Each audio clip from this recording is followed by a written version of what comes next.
Alright guys, just picked up this 1999 GMC Bluebird school bus.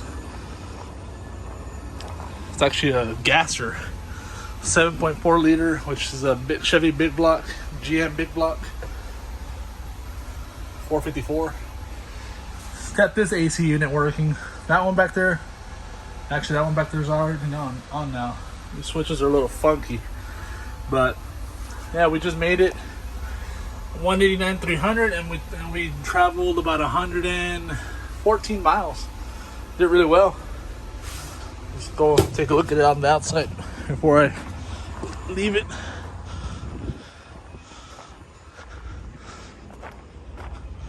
Threw in about 15 gallons of premium since it had been parked for a while, and it's very quiet.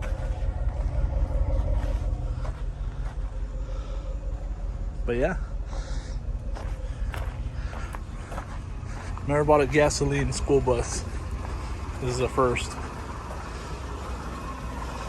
But she made the trip. No issues, no problems.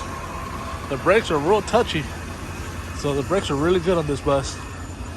Otherwise, that's it. If y'all want to see more video on this before I sell it, let me know.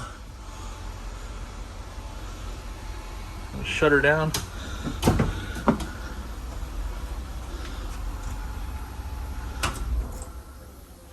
There you go.